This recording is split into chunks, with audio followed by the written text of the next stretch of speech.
Hey, it's Liz from Thrice, and it's Web3 Wednesday. And this week I want to talk about how Ethereum is making strides to make crypto and NFTs just easier to understand and more functional for everyday people. This is super important because in order for this broader Web3 industry to advance, A, we need more education, B, we need a lot more infrastructure, and C, and perhaps most importantly, we need better perception. The mentality around this stuff is like this picture I have up. You've got to be some kind of mad genius to kind of understand NFTs. And what Ethereum has launched recently is something called smart accounts. The technical name ERC 4337 is a great example of why people don't understand NFTs. Smart accounts sounds a whole lot easier. And the more formal name is account abstraction. And there's a guy that you can follow on Twitter named Zeneca. He's a super nice guy. He's an influencer in the NFT space, and he teaches some great digital courses. I've taken a couple of them. And he also puts out a newsletter where he breaks things down into really simple terms. And he's also very good at keeping people calm when things are really going off the rails.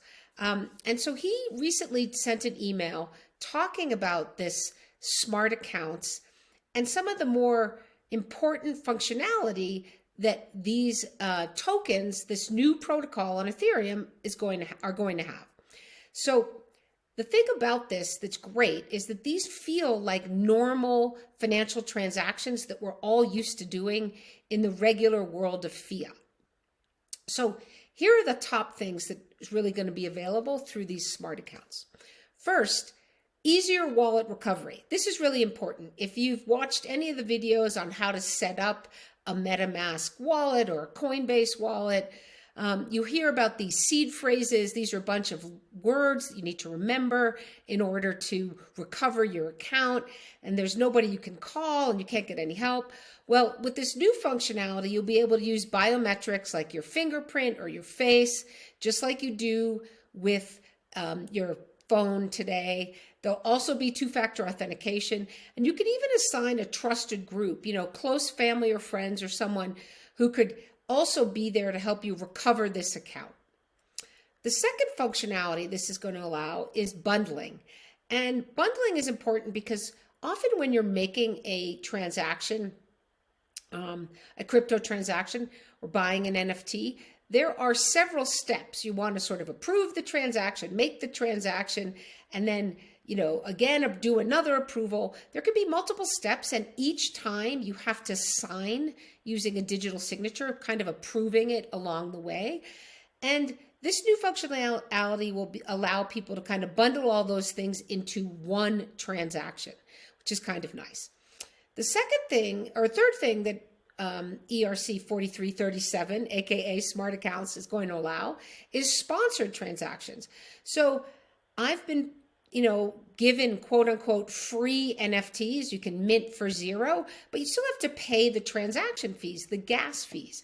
And sponsored transactions will allow the company to pick up those fees if they so desire. So essentially, instead of saying it always has to be the buyer or the seller, with this new protocol, you'll be able to say, hey, you know what? We really want to give this to you for free, so we'll actually pay the gas, for example.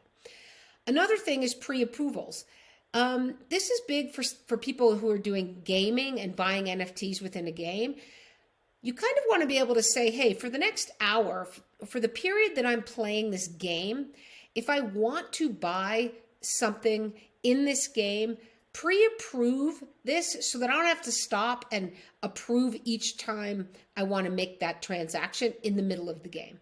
So it lets you do that. And the only way to do that today is by buying something called wrapped ETH, which allows you to kind of bid on things. So this makes it a lot easier, and you don't have to exchange your regular ETH into wrapped ETH and the like.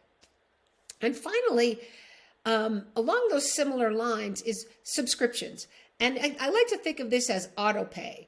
If you wanted to convert some dollars to crypto every month, for example, or buy an NFT every month from the same place for some reason, or, maybe it was a monthly subscription that you were paying in crypto, you can auto pay the transaction just like you do now with your, phone bill or utility bill or what have you. You won't have to sign each time. So you can pre-approve these transactions for things like subscriptions, which is a really nice feature. And again, all of these things sort of sound like, yeah, what's the big deal? This is the kind of stuff we do all the time in the regular fiat world. But in the crypto world, these things haven't been available. And as we see more and more of these steps toward kind of what I call normal financial transactions, I'm hoping this will help onboard more people, as it seems a little less confusing and a little bit more functional for their day-to-day needs. So thanks very much, and we'll see you next week on Web3 Wednesday.